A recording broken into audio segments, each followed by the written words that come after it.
நீங்கள் பார்த்து கொண்டிருப்பது உங்கள் RSKV யூடியூப் சேனல்.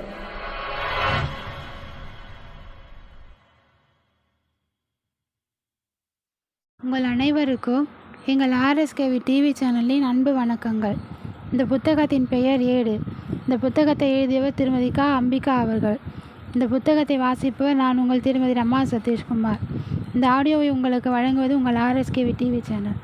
நீங்கள் ஏடு என்ற புத்தகத்தில் உள்ள பகுதி 239 வரை கேட்டு இருப்பீர்கள். அதனைத் தொடர்ந்து இந்த வாரத்தில் பகுதி 240 கேட்போம். பகுதி 240. ஒன்றுடன் ஒன்று ஒட்டிய வாழைப்பழங்களை சாப்பிட்டால் இரட்டை குழந்தை பிறக்குமா? இது முற்றிலும் தவறானது. பழங்கள் ஒட்டியிருப்பது பழங்களின் தவறும் அல்ல.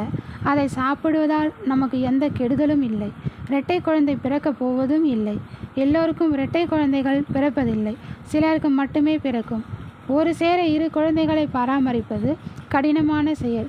இதை கருத்தில் கொண்டு இரட்டை பழத்தை சாப்பிடாதே இரட்டை குழந்தை பிறக்கும் என்று ஆதாரம் இல்லாத சொல்வழக்கு கிராமங்களில் உண்டு. ஒருத்தி தலையில் வைத்த பூவை மற்றொருத்தி வைத்து கொள்ளக்கூடாது.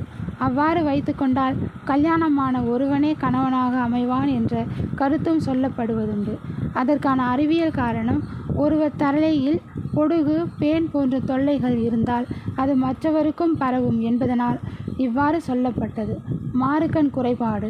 ஒட்டி கொண்டிருக்கும் விரல்களுடன் பிறந்தால் அதிர்ஷ்டம் என்பதெல்லாம் நாம் உருவாக்கியதே.